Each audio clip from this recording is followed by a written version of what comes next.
দুই টাইগার বোলারকে নিয়ে প্রায় কোটি টাকা খরচা করেছে পিএসএল এর দুই ফ্র্যাঞ্চাইজি। তবে প্রশ্ন হলো, এই টাকার পুরোটাই কি পাবেন নাহিদ কিংবা রিশাদরা, নাকি কিছুটা কম বেশি হবার সম্ভাবনা আছে? আর হলেও সেটা কোন নিয়মে কাজ করবে, এ নিয়ে জল্পনা কল্পনার শেষ নেই ভক্তদের। তাই পিএসএল খেলে এবার কত টাকা নিয়ে দেশে ফিরবেন দুই টাইগার বোলার, তার বিস্তারিত থাকছে রিপোর্টে। পিএসএল এর মঞ্চে এবার দুর্দান্ত এক সময় পার করছেন লেগ স্পিনার রিশাদ হোসেন। আসরের শুরু থেকেই শাহিন আফ্রিদির দল লাহোর কালান্দার্সের জার্সিতে যোগ দিয়েছেন টাইগার লেগি। এদিকে এবারের পিএসএল এর রিশাদের মতো নাহিদ রানাও রীতিমতো বড় এক নাম। গেল দিনই নিজ দল পেশোয়ার জালমির হয়ে খেলতে পাকিস্তানে উড়াল দিয়েছেন তিনি। এমনকি মাঝরাতে তার টিম হোটেলে পৌঁছানোর এক সুদৃশ্য ভিডিও দিয়ে ফেসবুকে পোস্টও করেছে পেশোয়ার। এছাড়া পিএসএল এ দল পেয়েছিলেন লিটন কুমার দাসও, তবে চোটের কারণে কোনো ম্যাচ না খেলে দেশে ফিরতে হয়েছে টাইগার ওপেনারকে।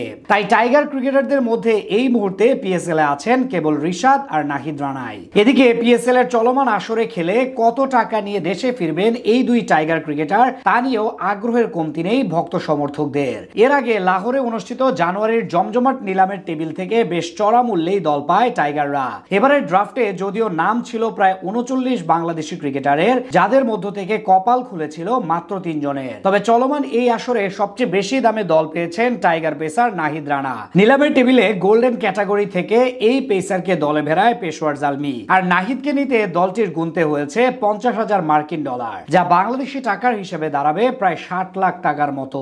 অন্যদিকে ড্রাফটের সিলভার ক্যাটাগরি থেকে দল পায় লেগ স্পিনার রিশাদ হোসেন, আর তাকে ভেড়াতে প্রায় 25,000 মার্কিন ডলার খরচা করেছে লাহোর কালান্দার্স, যার অঙ্কটা টাকার হিসেবে ঠেকবে প্রায় 30 লাখ টাকায়। এখন প্রশ্ন হলো, এই টাকার পুরোটাই কি পাবেন নাহিদ কিংবা রিশাদরা, নাকি কিছুটা কম বেশি হওয়ার সম্ভাবনা আছে? আর হলেও সেটা কিভাবে কাজ করবে? প্রথমে রিশাদকে দিয়ে শুরু করা যাক, যেহেতু আসরের প্রথম দিন থেকেই তিনি দলের সাথে যুক্ত হয়েছেন আর বিসিবি থেকেও পুরো আসরের জন্যই এনওসি পেয়েছেন। তাই পুরো আসর জুড়ে এই দলের সাথে থাকার সুযোগ আছে তার। ফলে সিলভার ক্যাটাগরিতে থাকার কারণে 30 লাখ টাকার পুরোটাই পাবেন তিনি। এছাড়া ব্যক্তিগত বিভিন্ন পুরস্কারের হিসাব তো থাকবেই, যদিও দেশের বাইরে উপার্জিত এই অর্থের জন্য কিছুটা ট্যাক্সও দিতে হবে টাইগার লেগির। অন্যদিকে চলমান জিম্বাবুয়ে সিরিজের প্রথম ম্যাচে থাকায় আসরের শুরু থেকে পেশোয়ারের সাথে যোগ দেননি নাহিদ, বরং তিনি যখন যোগ দিলেন তখন 5 ম্যাচ ইতোমধ্যেই শেষ জালমির। যদি তার দল এখন ফাইনাল পর্যন্ত যায়, তাহলে নাহিদের সামনে সুযোগ আছে আরো 7টি ম্যাচে।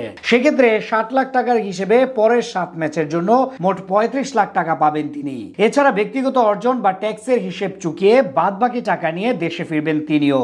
অর্থাৎ সব মিলিয়ে দুই টাইগার ক্রিকেটারের পকেটে ঢুকতে যাচ্ছে প্রায় 65 লাখেরও বেশি পরিমাণ অর্থ।